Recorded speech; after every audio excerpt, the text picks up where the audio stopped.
तो ये पाइप होता है। पाइप को अगर देखिएगा इसे मुड़ल रहेगा तो अब इधर से पानी शुरू कीजिए तो पाइपवा फटेगा कि नहीं दोस्तों। उसी प्रकार क्या होता है, ये जो नली जो होते हैं, इस नली में कोई कोई पुरुष में क्या होता है, वो अथी नली पे नली चढ़ जाता है, तो इसमें क्या होता है दोस्तों, इसमें फटने का भी जो चांस होता है, तो उसमें जो है से क्या होता है, मौत भी होने का चांस होता है। इसलिए इसको ऑपरेशन द्वारा दोस्तों आज जो है से हम लोग एक चैप्टर 3 का 6 पार्ट लेकर आए हैं दोस्तों। अब देखिए दोस्तों, ये सब सीरीज बाय सीरीज सब पॉइंट पढ़ते जा रहे हैं। आज जो है से हम जो क्या करेंगे दोस्तों, नर जनन तंत्र का जो है से पॉइंट खत्म करेंगे और इस चैप्टर में यह देखेंगे कि नर जनन तंत्र का एक पूरा विस्तृत जो हम लोग पहले से पढ़ चुके हैं, जो उसमें कुछ नया चीज़ है उसको सिखाना है। उसके साथ साथ दोस्तों कि नर से संबंधित जो रोग होता है, नर जनन तंत्र से संबंधित रोग होता है, उस रोग को भी इस वीडियो में देखेंगे। तो आइए दोस्तों स्टार्ट करते हैं। क्वेश्चन पूछा जाएगा दोस्तों अगर कि नर जनन तंत्र का सचित्र वर्णन करें, नर जनन तंत्र का सचित्र वर्णन करें, पूछा हुआ क्वेश्चन है बिहार बोर्ड द्वारा, तो ये 5 नंबर का पूछा जाता है। तो उसको कैसे हम लोग सॉल्व करेंगे, आइए आज हम लोग जो है इसके बारे में देखते हैं। दोस्तों देखिए एकदम बड़ा ध्यान से समझिएगा, ये जो है से नर जनन तंत्र का क्या है दोस्तों, पिक्चर है। मेल रिप्रोडक्टिव सिस्टम का यह क्या है, पिक्चर है। अब यहाँ पर देखिए दोस्तों, हम लोग देखे थे ये वाला जो पार्ट दम जो पॉइंट समझाएंगे, जो पॉइंट के पार्ट्स, जो पिक्चर के पार्ट समझाएंगे, उस पर ध्यान दीजिए दोस्तों। पिक्चर बनाना भी आ जाएगा और अच्छा से आप समझ भी पाएंगे। तो देखिए दोस्तों, यहाँ पर क्या हो गया, यहाँ पर ये जो गोल टाइप का देख रहे हैं, इसको हम लोग कहते हैं दोस्तों ब्रिसन कहते हैं। क्या कहते हैं दोस्तों, ब्रिसन कहते हैं, जो पहले से भी हम लोग जान रहे हैं। तो इसमें हमको पूरा डिटेल्स में समझना है, मेल जनन तंत्र को जो है पूरा जो है समझना है दोस्तों।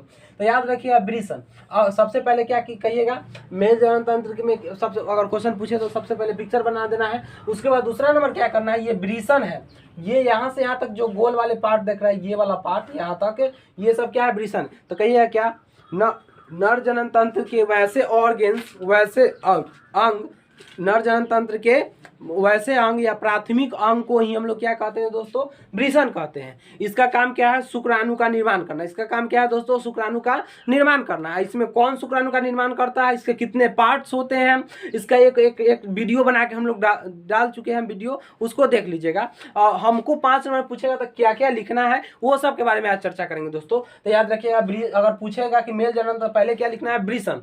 ब्रिसन के बारे में क्या लिखिएगा, नर जनन तंत्र के वैसे पार्ट, वैसे अंग जो शुक्राणु का निर्माण करता है, उसे ब्रिसन कहते हैं। ब्रिसन की संख्या कितना होता है दोस्तों, नर में कितना होता है, 2 होता है। इसका रंग कैसा होता है, गुलाबी होता है। उसके बाद इसका वजन कितना होता है, 14 मिलीग्राम होता है। उसके बाद जो होता है, इसकी आकार कैसा होता है, अंडाकार होता है। जिस थैली में रहता है उसको ब्रिसन कोष कहते हैं। ये सब पार्ट देख चुके हैं, ये भी आप लिख दीजिएगा, ताकि देखिए बिहार बोर्ड में जितना लिखिएगा जिस भी पॉइंट के बारे में, उतना अच्छा नंबर आएगा दोस्तों। इसलिए पॉइंट आपके पास होना चाहिए नंबर लाने के लिए। पॉइंट नहीं रहेगा दोस्तों तो नहीं ला सकते हैं नंबर, क्योंकि पॉइंट रहेगा तभी ना नंबर जो चेक करने वाले हैं उनको लगेगा कि नहीं बच्चा के पास कुछ ज्ञान है। तो आप पॉइंट बनाइए और याद नहीं कीजिए। याद करने का मतलब है कि आप समझिए कि क्या क्या है। कुछ बात याद भी करना होगा लेकिन बहुत ज़्यादा समझना है दोस्तों। अब ब्रिसन हो गया। अब ब्रिसन का काम तो इतना हो गया। अब क्या करना है, ब्रिसन का काम सिर्फ यही है कि शुक्राणु को निर्माण कर देना, और निर्माण करने के बाद वह भेज देता है दूसरे। अगला पार्ट जो है याद देख रहे हैं, ये ब्लैक टाइप का ये नली है, इसको हम लोग कहते हैं अधिवृषण। क्या कहते हैं दोस्तों, अधिवृषण, इपिडाइडर्मिस, अधिवृषण। अब इस अधिवृषण का काम क्या है दोस्तों, तो इसका काम क्या है कि वृषण से जो शुक्राणु बन गया है उस शुक्राणु को अपने पास ले लेना, या वृषण खुद क्या करता है, शुक्राणु को बनाकर कहां पर भेज देता है, अधिवृषण में भेज देता है। और अधिवृषण का काम यही है, शुक्राणु को संचित करके रखना। किसको रखना है दोस्तों, शुक्राणु को संचित करके रखना। देख लिए यहाँ पर वृषण का काम क्या है, शुक्राणु का निर्माण करना। वृषण की संख्या क्या, कलर सब देख लिए थे। और दूसरा काम क्या है, अधिवृषण का काम शुक्राणु का निर्माण करके और अधिवृषण में भेजना होता है, जो कि उसके ऑर्गेन्स भेजते हैं। अब क्या हो गया, अधिवृषण क्या है दोस्तों, अधिवृषण गया और अधिवृषण का काम यही है कि शुक्राणु को क्या करना, संचित करके रखना, शुक्राणु को जमा करके रखना। पूछा जाएगा कि शुक्राणु कहाँ पे रहते हैं स्थित, तो अधिवृषण में रहते हैं। उसके जस्ट आगे देखिएगा, यहाँ से यहाँ तक ये वाला जो पार्ट यहाँ तक देख रहे हैं, ये वाला भाग, इस भाग को हम लोग कहेंगे शुक्रवाहिनियां। क्या कहेंगे दोस्तों, शुक्रवाहिनियां कहेंगे। क्या कहेंगे, शुक्रवाहिनियां। जिसका कितना होता है 30 से 35 सेंटीमीटर इसकी लंबाई होता है। कितना होता है 30 से 35 सेंटीमीटर लंबाई होता है। और हम चर्चा भी किए थे दोस्तों, अगर पुरुष बाध्यकरण होता है तो जिसमें से ये शुक्रवाहिनियां को काट कर अब बांध दिया जाता है, एगो एने का भी बांध के रख देगा, एगो एने बांध के रख देगा, और बांध के रख दिया, यहाँ शुक्राणु बना है, अधिवृषण है, लेकिन यहाँ तक कट गया है तो ये जाएगा आगे, नहीं जाएगा। तो ये नहीं जाएगा तो ये हम कहेंगे पुरुष बाध्यकरण। ये हम पढ़ चुके हैं और वीडियो भी इसका बन गया। अब देखिए शुक्रवाहिनियां का काम क्या है, शुक्रवाहिनियां का काम क्या है दोस्तों, जो अधिवृषण में शुक्राणु है उसको ले करके और वह कहाँ तक भेज देना, ये यहाँ पार्ट तक भेजना, जिसको हम लोग कहेंगे अस्खलन नली। इसको हम लोग क्या कहेंगे, अस्खलन नली। तो हम कहेंगे नर जनन तंत्र का वैसा अंग, नर जनन तंत्र के वैसे ऑर्गेन्स जो शुक्राणु को अधिवृषण से लेकर यहाँ तक अस्खलन नली, या इसको आप कह सकते हैं मूत्राशय तक ले जाने का काम करता है, तो उसको हम लोग क्या कहेंगे, शुक्रवाहिनियां कहेंगे। और इसकी लंबाई कितना होता है दोस्तों, 30 से 35 सेंटीमीटर का होता है। अब यहाँ पर देखिए दोस्तों, जैसा ही शुक्राणु यहाँ से बना, अधिवृषण में जमा रहा, फिर इसके द्वारा इसे गया और अस्खलन नली में जाता है। दोस्तों याद रखिएगा, अस्खलन नली का काम क्या है, बहुत सारे केमिकल को, जैसे फ्रुक्टोज हो गया, कार्बोहाइड्रेट हो गया, ये सब को क्या करना है, जो शुक्राणु बन के गया है उस शुक्राणु को मिला देना। क्योंकि देखिए बहुत सारे मेल में क्या होते हैं दोस्तों, शुक्राणु तो बनते हैं, लेकिन अस्खलन नली में क्या होता है, वह क्या करता है, केमिकल नहीं मिलने के कारण वह जो है शुक्राणु योग्य शुक्राणु नहीं होता है। वह योग्य शुक्राणु कहने का मतलब दोस्तों, वह फर्टिलाइजेशन होने के बाद भी उसमें जो है अगला ब्लास्टूला मोरला ये सब नहीं बन पाएगा दोस्तों, फर्टिलाइजेशन होगा ही नहीं, समझ जाइए ऐसा बात है। तो याद रखिए क्या होता है, ये अस्खलन नली क्या होता है, कोई फीमेल मेल में क्या होता है, सीधे गायब रहता है, मेल में रहता नहीं है तो केमिकल बनेगा नहीं। तो अस्खलन नली का मान याद रखिए, इसका लंबाई याद रखिए 2 सेंटीमीटर का होता है। कितना, 2 सेंटीमीटर। इसका काम क्या है कि जो शुक्रवाहिनियां शुक्राणु दिया है, उस शुक्रवाहिनियां दिया है उस शुक्राणु में क्या करना, विभिन्न प्रकार के केमिकल्स को क्या करना, मिला देना, जेल टाइप पे कर देना, द्रव्य रूप को जेल टाइप में बदल देना। उसका काम क्या है, अस्खलन नली का काम है, जिसमें फ्रुक्टोज ये सब चलने के लिए जो है सदी करता है। अब क्या हो गया दोस्तों, यहाँ से जैसा ही यह निकलता है, यहाँ से आने के बाद क्या करता है, ये शुक्राणु क्या करता है, अब देखिए यहाँ पर ये देख रहा है मूत्राशय कहते हैं, यूरेथ्रा नली, आप डक्ट देख लीजिएगा।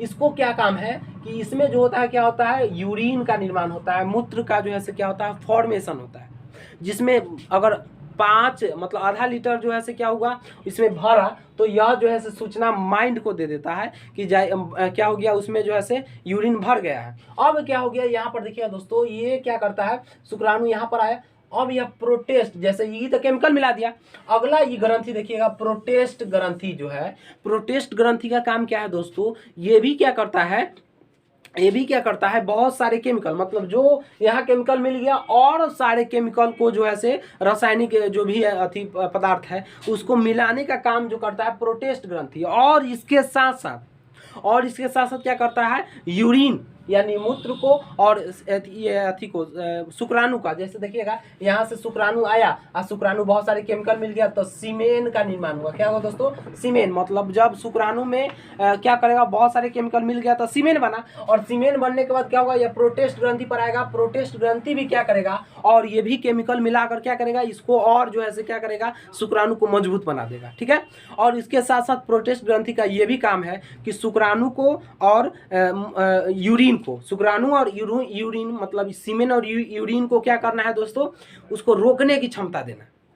प्रोटेस्ट ग्रंथि का काम क्या है, रोकने की क्षमता देना। बहुत क्या होता है, मेल में क्या होता है, ये प्रोटेस्ट ग्रंथि क्या होते हैं, रोग हो जाता है, रोग आगे पढ़ेंगे, प्रोटेस्ट ग्रंथि में सूजन हो जाता है, जिसके कारण क्या होता है, उसमें यूरिन और स्पर्म दोनों के रोकने की क्षमता समाप्त हो जाता है, वह तुरंत जो है ओवुलेट हो जाता है। तो यह क्या है, प्रोटेस्ट ग्रंथि का जो है क्या है दोस्तों, ये याद रखिएगा। तो कथी कहिएगा, नर जनन तंत्र में पाए जाने वाले वैसे ग्रंथि जो बहुत सारे केमिकल को सीमेन के साथ, शुक्राणु के साथ मिलाता है, और इसके साथ साथ क्या करता है, क्या करता है, यूरिन और सीमेन को रोकने की क्षमता देता है। तो इसको हम लोग क्या कहेंगे, प्रोटेस्ट ग्रंथि कहेंगे। उसके बाद क्या है, कुसर्ग ग्रंथि। कौन सा ग्रंथि कहेंगे दोस्तों, कुसर्ग ग्रंथि। इसका काम क्या है, देखिएगा कोई भी काम एक बार में होगा। अगर यूरिन बाहर निकल रहा है तो सीमेन नहीं निकलेगा, सीमेन बाहर निकल रहा है तो यूरिन नहीं निकलेगा, मतलब कोनो एक बार में एक ही काम हो सकता है। तो याद रखिएगा कुसर्ग ग्रंथि को क्या है, इस पर नियंत्रण करना। और इसके साथ साथ जो है यहाँ से क्या किया दोस्तों, शुक्राणु यहाँ से कुसर्ग ग्रंथि क्या किया, उसको केमिकल को मिला दिया, और फिर जो है क्या होगा दोस्तों, आगे बढ़ा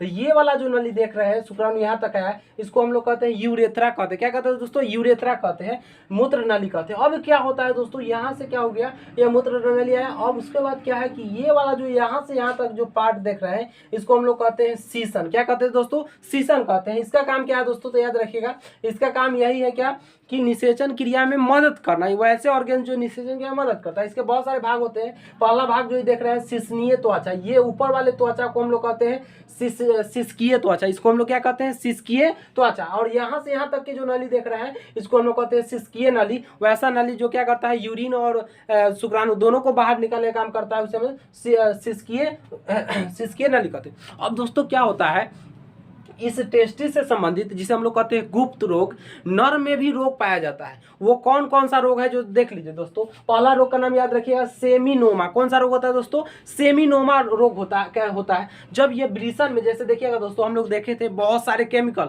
वृषण है तो वृषण में जितना जरूरी है केमिकल उससे ज्यादा स्रावित हो गया, और ज्यादा जब स्रावित हो गया तो जो केमिकल बच गया वह एक जगह गांठ बना लेगा। वह क्या करेगा, बिडनी के खोता या खोता टाइप का जो है वस्तु संरचना बना लेगा, और वह धीरे धीरे धीरे धीरे धीरे धीरे क्या होगा, फैलेगा। अब फैलेगा तो ये पूरा में कैंसर हो जाएगा। तो इससे क्या होता है, यह कैंसर हो जाता है। तो इस रोग को याद रखिएगा, जब वृषण के कैंसर, जब वृषण में कैंसर हो जाता है, जब नर के वृषण में कैंसर हो जाता है तो उस बीमारी को हम लोग क्या कहेंगे, सेमिनोमा कहेंगे। उसके दूसरा बीमारी देखिएगा दोस्तों, गुप्त वृषणता। गुप्त वृषण क्या होता है कि वृषण, दोनों जो वृषण होता है वह उदर भाग में चिपक जाता है। उदर भाग में क्या होता है, चिपक जाता है। तो हम कहेंगे कि वैसा बीमारी जब वृषण, जब नर के दोनों वृषण उदर भाग में चिपक जाते हैं, जो थैली होता है वृषण कोष उसके ऊपर वाला में क्या होता है, उदर भाग में चिपक जाता है, तो उस रोग को हम लोग क्या, गुप्त वृषणता रोग कहेंगे। अब इसमें क्या होता है दोस्तों, जब ऊपर सट जाएगा तो उसमें शुक्राणु का फॉर्मेशन नहीं हो पाता है, शुक्राणु का फॉर्मेशन नहीं हो पाता है। उसके बाद देखिएगा तीसरा बीमारी है प्रोटेस्ट। जैसे देखिए दोस्तों, हम लोग देखे थे क्या कि यहाँ से शुक्राणु आया था, यहाँ तक प्रोटेस्ट का काम क्या था, शुक्राणु को जो है बहुत सारे केमिकल की मिलाना, उसके साथ साथ शुक्राणु यूरिन को और शुक्राणु को रोकने की क्षमता देते हैं। मुंह में सूजन हो गया तो बोल पाते हैं नहीं। उसी प्रकार क्या होता है, ये प्रोटेस्ट शोध में क्या होता है, ग्रंथि में क्या होता है, इसमें सूजन हो जाता है। जब सूजन हो जाएगा तो जो यूरिन हो गया, जो आपको जो है यूरिन हो गया, सीमेन हो गया, वह क्या होगा, उसके रोकने की क्षमता क्या होगा दोस्तों, समाप्त हो जाएगा। यानी आप समझ जाइएगा, जब प्रोटेस्ट ग्रंथि में एक बीमारी हो जाता है, सूजन हो जाता है, तो हमें यूरिन और शुक्राणु को रोकने की क्षमता समाप्त हो जाता है, कम हो जाता है, तो उस बीमारी को हम लोग क्या प्रोटेस्ट शोध कहेंगे। अब क्या होता है दोस्तों, देखते होंगे किसी व्यक्ति को क्या देखते होंगे, हाइड्रोसील बीमारी देखते होंगे कि हाइड्रोसील जो है बीमारी, जैसे देखिए दोस्तों ये पाइप होता है, पाइप को अगर देखिएगा इसे मुरल रहेगा तो आप इधर से पानी शुरू कीजिए तब पाइपवा फटेगा कि नहीं दोस्तों। उसी प्रकार क्या होता है, ये जो नली जो होते हैं, इस नली में कोई पुरुष में क्या होता है, वो नली पे नली चढ़ जाता है, तो इसमें क्या होता है दोस्तों, इसमें फटने का भी जो चांस होता है, तो उसमें जो है क्या होता है, मौत भी होने का चांस होता है। इसलिए उसको ऑपरेशन द्वारा उसे ठीक कर दिया जाता है। ठीक है दोस्तों। अब